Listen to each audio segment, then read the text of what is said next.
7 years. 7 years we've been following Homestuck. 7 years this fandom has been dedicated to this comic. And that's just time. That doesn't include the actual, real artistic effort that many of the fandom made trying to contribute to the wealth of art and storytelling that are a part of the comic. It doesn't include the effort that artists made and musicians made before Hussey picked them up to become an official part of the What Pumpkin team and of Homestuck. And it doesn't include the $2.5 million the fandom pitched in to the Kickstarter alone just because of their love for this comic. And if when you think about the ending to Homestuck, words like this are what come to your mind, you might be suffering from what is called the sunk cost fallacy. Now, the best way I can describe the sunk cost fallacy in simple terms, if you've never heard of it, is it is a need that people tend to have, that whenever they invest a great deal of time, money, effort, even things like love into something, they need a return on that investment. And the more they invest, the more of a return they need. This has two effects.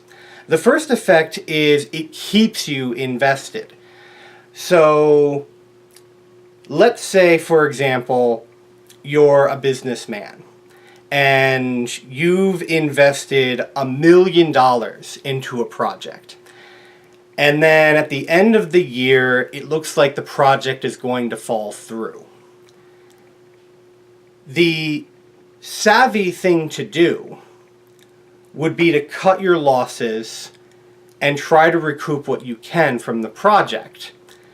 But instead, what many people will do is they'll keep investing. They'll just keep throwing more and more money as the project continues to fail and fail. And the more it fails, the more money that they put into the project.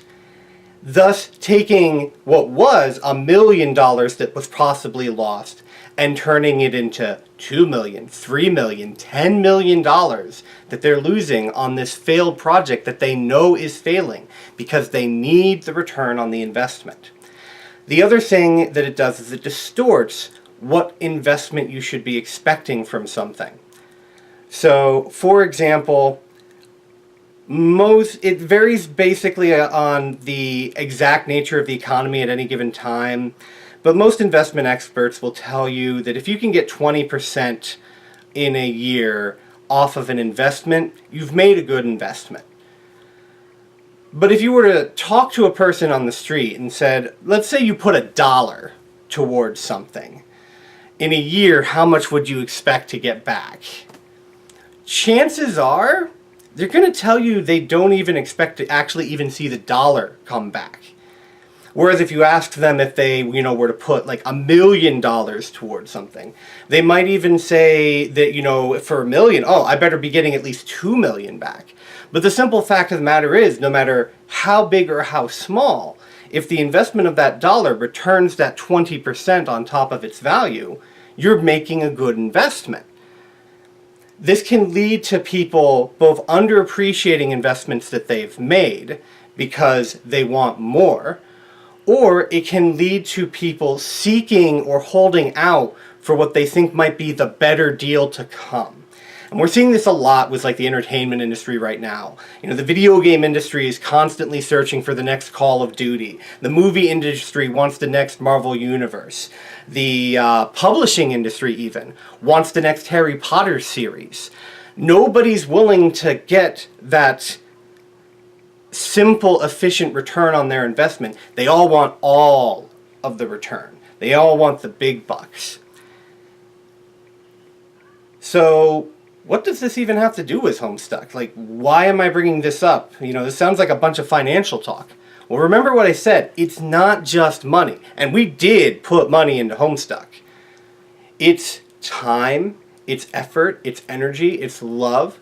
The sunk cost fallacy has been suggested as explanations for everything from when people stay in bad relationships that they know aren't good for them, to people, in fact, in fandom staying with a show well past that show's prime, for example. Even when it gets to the point where the fandom, is saying, well, maybe they should put this to bed. The studio releases another season, and the fandom sits and watches it because, well, they watched the previous 15 seasons. Why shouldn't they watch this one? So we actually saw both versions of the sunk cost fallacy when it came to Homestuck. So people put in a lot of time and effort into this comic. And I think one of the best examples is to look at what happened when Octopimp left the comic. When Alex left the comic, he released this statement saying, people are still looking to my channel for Homestuck content, but I'm done with Homestuck. And he listed a whole bunch of reasons for why he was done with Homestuck. One of them was he wasn't having as much fun. One of them was he wanted to pursue other projects as an artist, projects he found more fun, more interesting. And these are good reasons. But some people tried to appeal to him via the sunk cost fallacy, saying, hey, you've been with it this long. It's almost over. Why don't you stick with it to the end? And I do see that come through to a lot of various people. In fact, you could even say that my plea, to a certain degree, almost appeals to the sunk cost. Now, my plea was actually based around the premise that I think we actually have a return on that investment, and I think that it requires more effort from us in order to see the value in it. And to be fair, that actually could be sunk cost fallacy. But Alex, as an artist, was completely and totally right in pursuing new projects that he found more interesting and more fulfilling, as opposed to sticking with Homestuck when he wasn't having a lot of fun with it. But I've talked to lots of members of the fandom that have honestly felt like they've been trapped. I mean, let's face it, most of the fandom still believes that the high point of Homestuck was Act 5, Act 2. Even I have difficulty arguing that on any point of how great Act 5, Act 2 was as a piece of storytelling. I think Act 7 was good.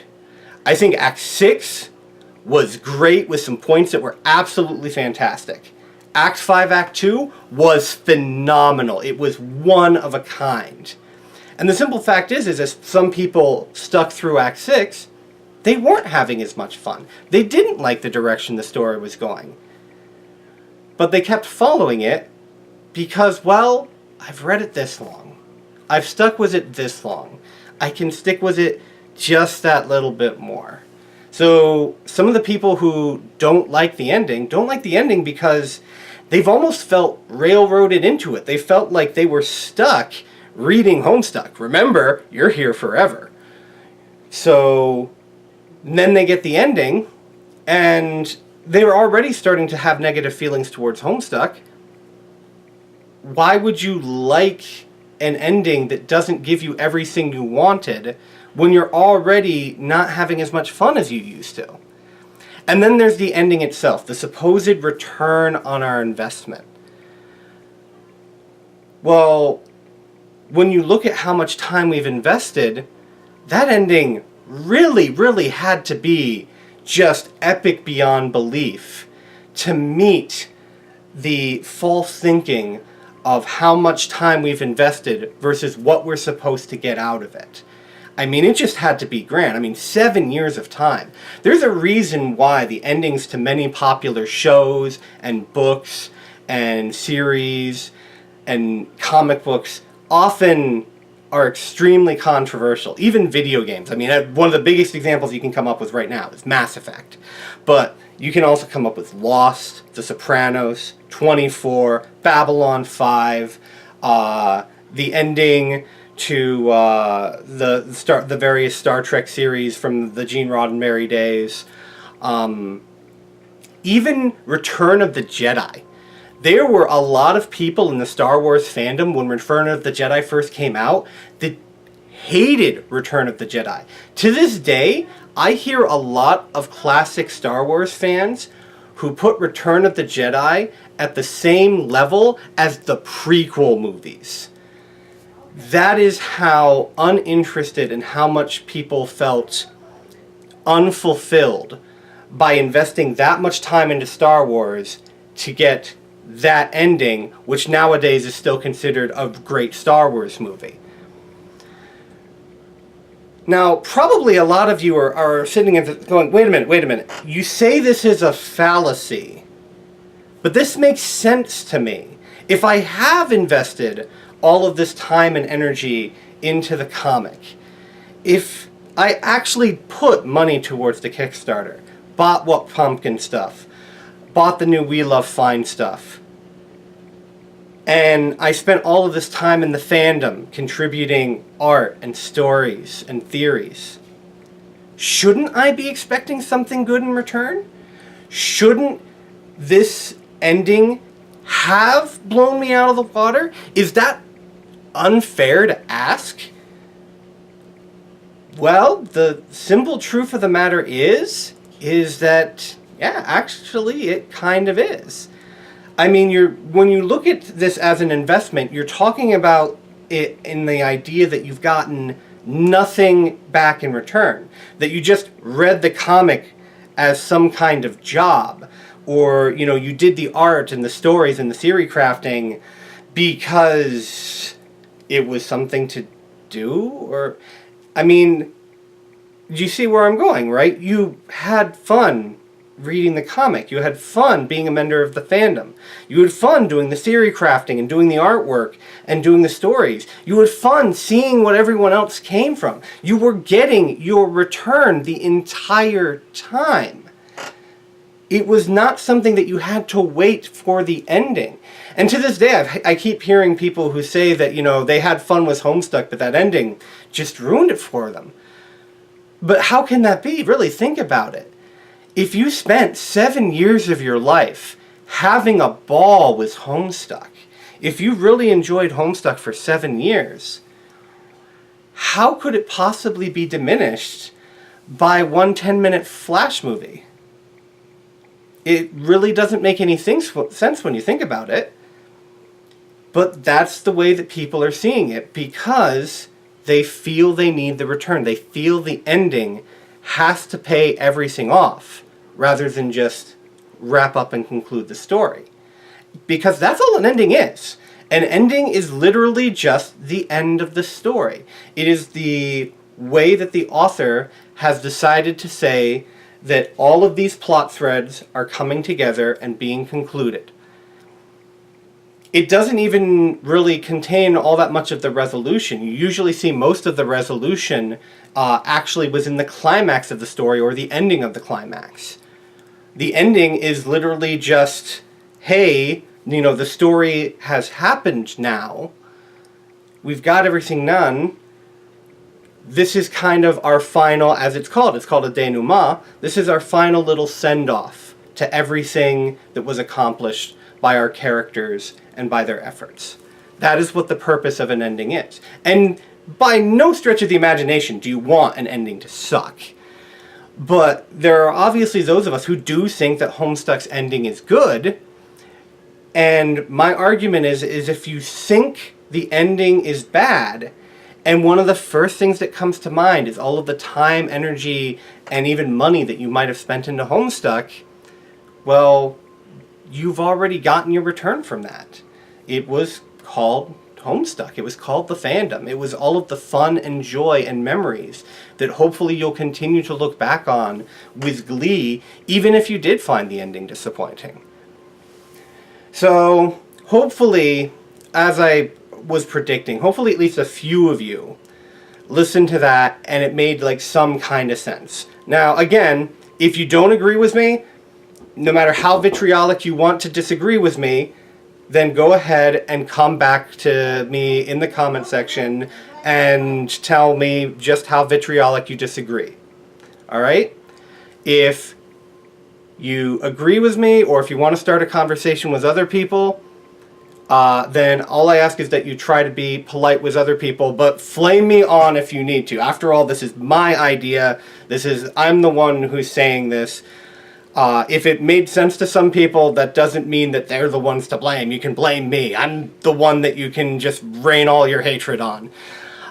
In the next vlog, we're going to talk about something that is probably going to be a heck of a lot more controversial as to why you might have been disappointed with the ending.